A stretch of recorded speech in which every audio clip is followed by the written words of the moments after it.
Hi, this is Paul Sackis, Good News Broadcast. I'm speaking to Mike Tringale. Hi, Mike. How are you? I'm fine, Paul. How are you? Fine, thanks. You're with the Asthma and Allergy Foundation of America.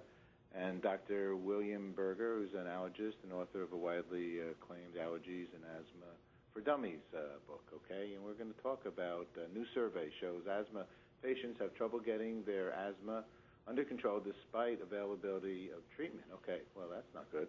So what's happening to these people? Well, you know, remember, asthma still is a major problem in this country. Over 20 million Americans have asthma. It's a chronic disease. And you're right, many people still don't have it under control. We just finished a survey. We collaborated with AstraZeneca, a leader in asthma treatments, to better understand why is there a disconnect between what they say about their control and their actual behavior. We found that about 2/3 of the respondents to our national survey said that, yes, my asthma is in control. Unfortunately, when we probed deeper with some other questions, we found out that that's not really true. We found out that 1/3 of those people actually are overusing their rescue inhaler medication, albuterol, which is a clear clinical sign that their asthma is not in control, in fact, maybe poorly controlled. So among some other data, we really discovered that there's a lack of education and a gap between what they say and what the reality really is. So we want to start a campaign. We created a website called asthmagap.com to begin the dialogue and to provide some educational information about asthma to try to overcome that gap.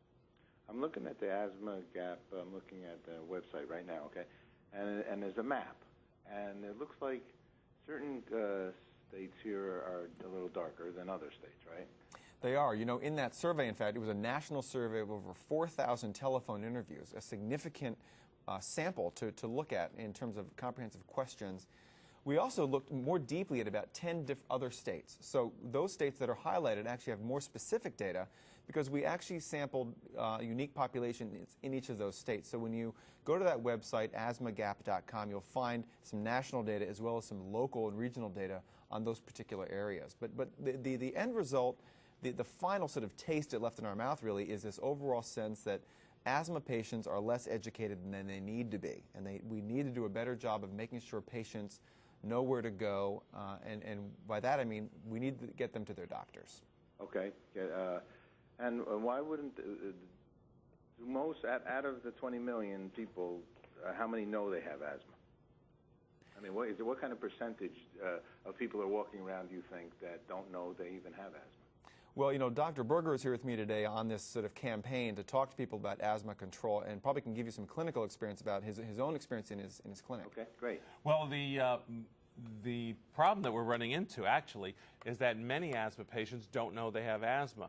They have symptoms like coughing and wheezing and tightness in their chest and shortness of breath, and they assume that they're out of shape or they're getting colds all the time, or that they're just getting bronchitis. In fact, they have asthma. So the key message is that people who have these symptoms should see their doctor and discuss it with their physician and get diagnosed. Asthma is a serious chronic disease. It is not something you just treat on your own. You go to the pharmacy or the supermarket and buy some cough medicine.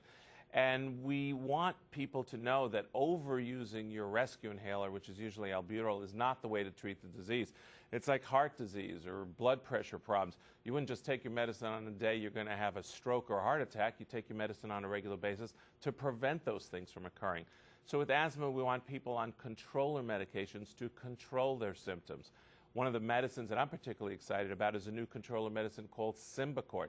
Symbicort improves the lung functions of asthma patients within 15 minutes, and taken on a regular basis prevents the attacks, prevents the needless visits to the doctor's office, or even worse, emergency room visits, hospitalizations, and maybe even one of those 4,000 deaths that occur every year in this country with people who have asthma. 4,000 deaths from asthma? Yes, 4,000 deaths from asthma in a year, and many of them could have been prevented if the patients had just seen their doctor, gotten properly diagnosed and properly treated. And very often that may mean seeing a specialist, like you would if you had a heart problem. You might see a cardiologist. For asthma, you want to see an allergist in many cases who can do lung function tests, pin down that diagnosis, identify the triggers, both allergic, like inhalants, pollens, grasses, trees, dust, Fido, the dog, or Foo-Foo, the cat, It's really important that you find out what those allergens are. People do a lot of things sometimes unnecessarily because they really don't have the information they need. And that information is so critical to empower the patients. As Mike says, there's a website where you can get that information. Right. Dr. Berger, let me just ask you one quick question, just because I see you're from Mission Viejo in California. Were you close to the fire problem? Yeah, unfortunately, I live in Orange County. People know as the OC, and that was one of the sites that had a fire. And you are absolutely right on in that there are non-allergic triggers. We advised our patients to try to do everything they could to avoid the pollutants that were in the air as a result of all the smoke from the fires. We told them to keep their windows closed. We told them if they did have to go out, to not spend a lot of time outdoors, and if they went in their car, to keep their windows closed. But just like any irritant or any allergic trigger, the more you can do to eliminate those things. If you have a cat, for example, to keep it out of your bedroom. If you're allergic to dust, to try and keep the room as clutter-free and as dust-free as possible. But again, all of this requires the proper information, getting the information that empowers you so that you can be your own advocate and lead a life without any restrictions, not sit on the sidelines just because you have asthma. The symptoms of asthma, what are some of the symptoms? The major symptoms of asthma are coughing, wheezing, shortness of breath, tightness in your chest. Many athletes have thought that they were just out of shape. People like Jackie Joyner-Kersee, Olympic gold medalist, or Jerome Bettis, a Super Bowl football player, thought they were out of shape, went to their doctor, had the proper evaluation, found out they had asthma, got on controller medications, were able to achieve great things.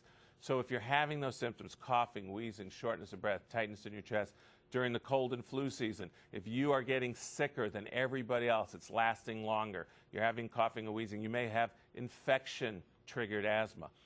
Again, I can't help but reiterate how important it is to go to the website from the Asthma and Allergy Foundation that Mike can tell you about to get the information to help your doctor help you.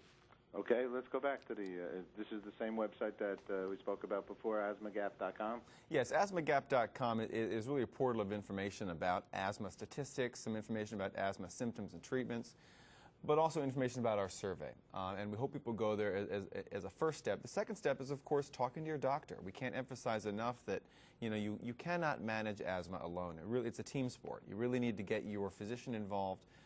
That's the best way to get the best information about prevention and treatment of asthma. Okay, very good. Well, is it hereditary at all? It does run in families.